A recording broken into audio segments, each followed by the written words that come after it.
fany mamangy anao any tokantranoindray amin'ny anaran'i Jesosy.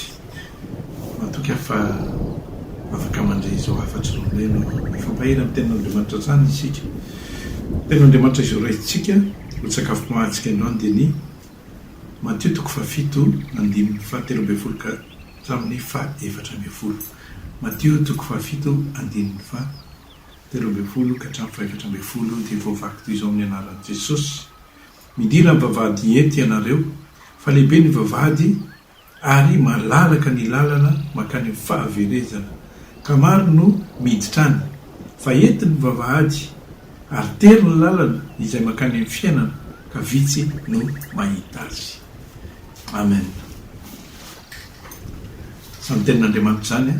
no andao hoentitsika hifampahirezana androany. Vitsy no mahita ny lalana makany amin'ny fiainana. Mora tokoa ry hava-malala no mandeha miditra amin'ny vavahady malalaka, satria any tsy dia misy regla be manahoana, tsy dia misy zavatra fadina manahoana, fa samy mandeha araka izay tiany fisainana sy ny nofony. Fa ny any amin'ilay lalana ety mafimafy, satria misy zavatra be dia be no tsy maintsy arahana. Raha te hiditra amin'ny lalana ety nefa ianao amin'ny vavahady ety, tery amin'ny lalana tery, tsy afaka ny andeha irery ihany ianao amin'ny fisainanao sy ny ataoko hoe ny fanirianao na ny volonténao, fa tsy maintsy tarihany fanahin'Andriamanitra ianao. Tsy afaka mihitsy isika no milaza hoe ao anatin'ny lalana tery manjary lasa mampijaly tery, fa tsy maintsy ny fanahin'Andriamanitra no mitarika antsika miditra amin'izany lalana zany. Rehefa mahalala amin'ny tompo, fa maninona moa ny tompo nampisafidy? Tsaroantsika tsara fa iny rehefa nametraka teo anolohan'ny zanak'Israely Jehovah any amin'ny Deutéronome 3:7-7 indreo izy mametraka fiainana sy ny ozina eo anoloana anareo, dia fitiana izy ny fiainana dia hotahina ianareo. Zany hoe Andriamanitra io dia mametraka safidy anankiroa eo amin'ny manoloana azy ianao isan'andro. Anankiray ihany koa dia mametraka izy hoe misy ny atao hoe fitoerana anankiray dia fiainana mandrakizay, ary misy koa etsy anilany ny atao hoe fampijaliana mandrakizay, araka ny tenin' Jesosy any amin'ny Matthieu 7:20-20 ireo izy leo ankavanana dia hiala maneho fiainana mandrakizay, ary ireo ankavia kosa dia maneho fampijaliana mandrakizay. Zany hoe eto zany amin'izao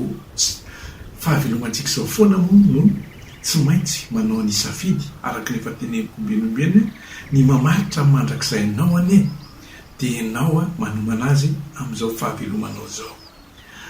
Io tsy azotsika ilany io na tiatsika na tsy tiatsika, satria tsy maintsy andalo fitsarana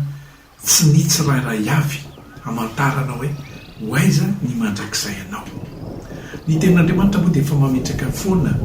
ny hoe mandrakizay nefa ampidirin'Andriamanitra ao anatin'ny lohantsika, araka ny mpitorotra ny 7:7 ny zavatra rehetra nataon'Andriamanitra dia misy antony avokoa, ary mandrakizay izy dia efa nataony tao am-pon'ny olona, fa tsy fantatry ny olona ny asan'Andriamanitra hatramin'ny voaloha ka hatramin'ny farany. Zafady. Zany hoe Andriamanitra io dia efa mametraka sarisary amin'ny alalan'ny teniny hoe misy anie ny elo, misy anie ny fiainana mandrakizay, ary eto ianao no manomana an'izany. Tsy afaka no tonga ny fiainana mandrakizay ny olona anankiray rehefa tsy tarihan'ny fanahin'Andriamanitra na tiatsika na tsy tiatsika, satria zay koa ny tenenin' Jesosy ilay mandeha raha tsaroana tsara ny Jaona 4:4 tsisy mahay manantona azy Jesosy raha tsy tarihany fanahiny iray izay naniraka ary izaha nangana azy amin'ny farany. Zany hoe le fanahin'Andriamanitra no tsy maintsy ilainao,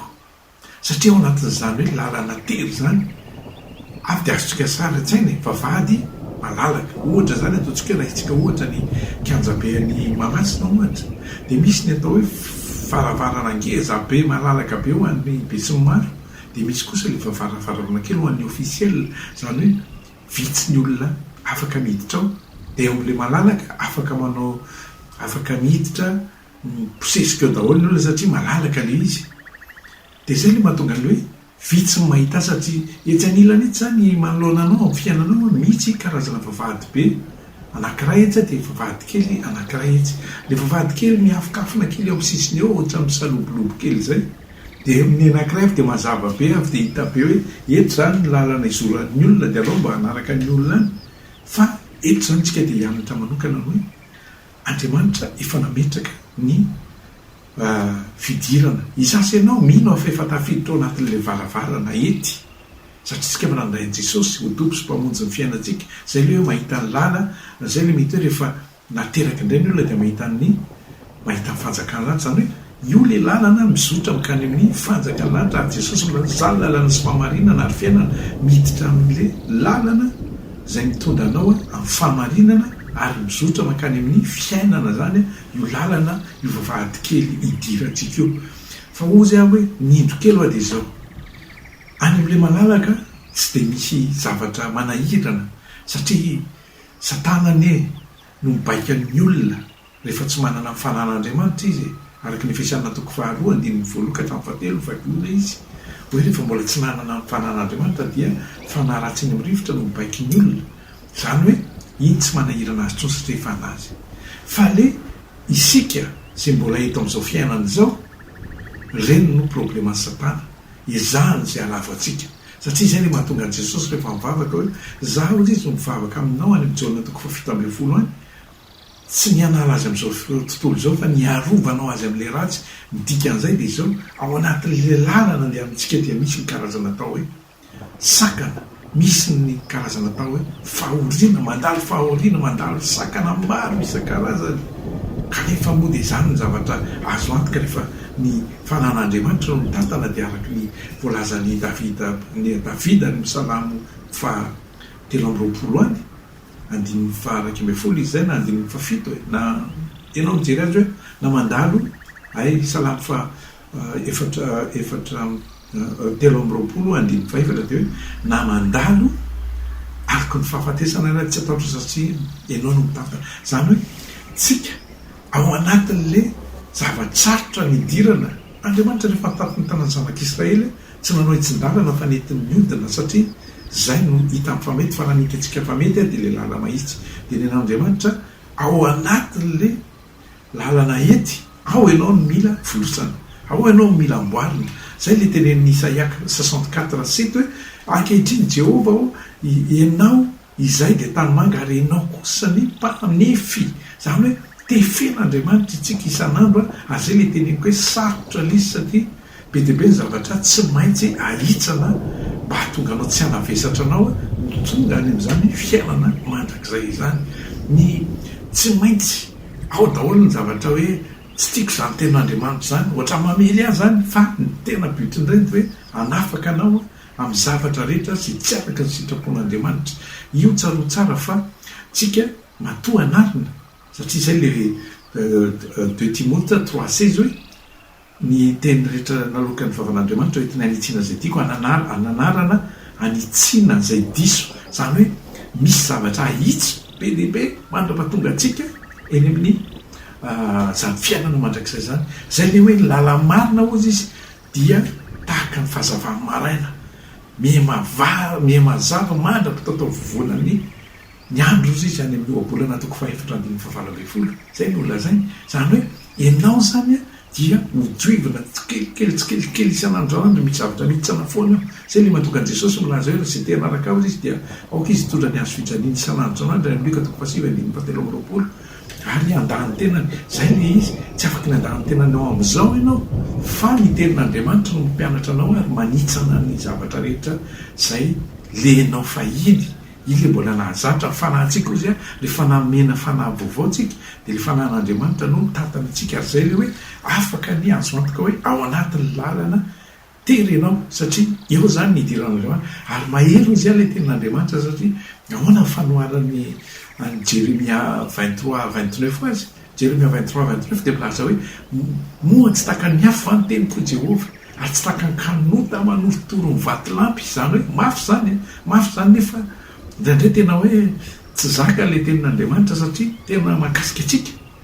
nefa ny zay le tena hoe fitiavana atsika ho tonga hatramin'ny farany ibre toko faharoambe folo andiny fahenina any moa ka hatramin'ny fahavalo de milaza hoe rehefa zay tian'andriamanitra no fahaiziny raha tsy fahaiziny natony zanaka ianareo de tongony zazasary tsika nefa efa natao hoe zanak'andriamanitra no tamin'ny finoanan'i jesosy voalazany galatianina 3:26 de zay zavatra zany tsika zany tantanana satria le fanan'andriamanitra ozy tsika no afaka azo antoka fa mitondra atsika amin'ny lalana araka sitrapon'andriamanitra voalazan'i jesosy any amin'ny Jaona 4:7 any izy raha avy ny mpanandra dia fanahan'ny fahamarinana izy nitarika atsika amin'ny marina rehetra ankana ny zavatra mety oloza raha dia ampafatariny atsika avokoa dia zay zavatra azo antoka hoe inona mahatonga atsika tsy maintsy makatoa ary mandray tenin'andriamanitra isanandro dia tsy maintsy zay le izy hoe le tanjona ane dia ho tonga ary amin'ny farany inona moa ny anton'izany rehetrarehetra zany ny zavatra katsahan'andriamanitra amintsika ao anatin'ny fahasoavantsika fa ny zavatra katsahan'andriamanitra atsika dia ny hoe efa miova ao anatin'ny mazava zasy ianao tsy misy zany hoe olona tao anatin'ny aizina nafindra ny olona anatin'ny aizina zany ozy dia le baikolo le fanaratsy Kolosiana 1:4 ka hatramin'ny isaorana n'andriamanitra raitsika zay namindratsika tao amin'ny fanjakany ny analatsika tao amin'ny fanjakany aizina ho amin'ny fanjakany zanany mazava ho amin'ny fanjakany zanany dia amin'ny fanjakany mazava zany hoe raha misy olona anankiray efa tafiala tao amin'ny fanjakany loto tao anatin'ny maizina dia amiko rehefa ao anatin'le mazava ianao dia tsy velona ny ianao ny asanao tao anatin'le maizina intsony satria le fanahany masina ne no mampianatra atsika ary mampieka atsika amin'ny faotana araka ny Jaona 4:7 raha avy ny mpanandro izy mampiaiky ny olona ny fahotana manaiky ianao io fa misy ny fahotana mahatonga atsika tsy maintsy mifona sy isanandro rehefa lavo dia mivavaka satria zay le asatsika takin'andriamanitra atsika Mika 2:9 dia milaza hoe ry olombelona ozy izy efa nasehoko aminao izay tsara sy ilain'andriamanitra sy ilainy Jehova aminao. Averiko indray mandeha Mika 2:9 dia zao ny voalazan'ny soratra masina hoe ry olombelona efa nasehoko anao izay tsara sy ilainy Jehova aminao. Dia inona le izy? Dia ny anao ny marina. Manao marina hoana moa zany zay le tena lalàna indray ve anao ampidiriny eto amin'izao fiainana zao apiditra ny lalàna indray nefa zavatra fahasoavana zao Jaona voalohany 1 Jean 3:7 dia milaza hoe azavela isy amitaka anareo fa izay manao ny marina ozy izy no maninona no marina tahaka azy raha izay anao ny marina ozytsika zay ny tetavin'ny Jehova amintsika. Faharoa ho tia famindrapo zay le hoe satria tsika namindrana foa dia mila mamindra fo mifamelà elokely anareo tahaka ny namelan'Andriamanitra ny elokareo. Fahatelo anaraka an'Andriamanitra amin'ny fanetretena zay le hoe manetry le tenantsika mba ahafahan'Andriamanitra isandratra eo amin'ny fiainantsika. Jaona 2:7 izy tsy maintsy isandratra izakosa tsy maintsy ihetry. Inona zany ny tiako holazaina sy ampitana androany? Ny tiako ampitana androany rehefa tafiditra ao anatin'le lalana ety ianao dia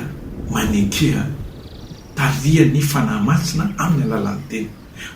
Ozy izy Jakoba 1:20 dia milaza hoe ario ny fahalotona rehetra ary ekeo amin'ny fahalemem-panahy ny tena ambolena fa mahavonjy ny fanahinareo izany. Amaranako azy zao ny tenenin'ny Paoly mahafinaritra be ny tenenin'ny Paoly. Kolosiana 3:15 dia milaza an'izao ny tenin'ny soratra masina hoe izay manao ny tsy marina dia andray araka ny tsy fahamarinana izay nataony fa tsy misy fizahan-tavan'olona amin'Andriamanitra. Tsy misy fizahan-tavan'olona amin'ny Andriamanitra. Noho izany Andriamanitra dia tsy azo fazifaziny fa izay afafin'ny olona nojin'izany araka ny Galatiana 6:7 Andriamanitra tsy azo fazifazina fa zay fafin'ny olona no hodinjay tsarovy tsara fa ny mpitoro teny toko faharoambeyfolo andiny fefatra ambeyfolo any dia milaza hoe ny zavatra atao rehetra dia hoentin'Andriamanitra eo amin'ny fitsarana na ny soa na ny tsara. Amen. Zay indray ny teny ifampahiresantsika androany maraina fa matoky a fa efa reanao matetika izany rehetrarehetra zany a fa tsika moa dia hompiandrasana an' Jesosy ary azadiny mihitsy no hoe tsika miamazava fa tsy hoe rehefa tafiditra ao anatin'ny mazava ianao dia miembotra indray mankany amin'ny famaizinana. Zany dia tsy akasitrahan'ny tompo satria toy ny lekisoa efa nenadio ozy izy ny 2 Pierre 2:20 dia milaza hoe satria rehefa lavy ny olona anankiray miditra ao anatin'ny fotaka ozy izy efa nalohany tahaka ny alikana efa nandoha dia hoaniny indray ny lohany tahakakoso efa ny vosasana dia miverina ny osina tamin'ny fotaka indray ka zay no afatra androany dia matoky afa misy voarahinao voninahitra ao Andriamanitra antsika kosa fiatanany. Amen.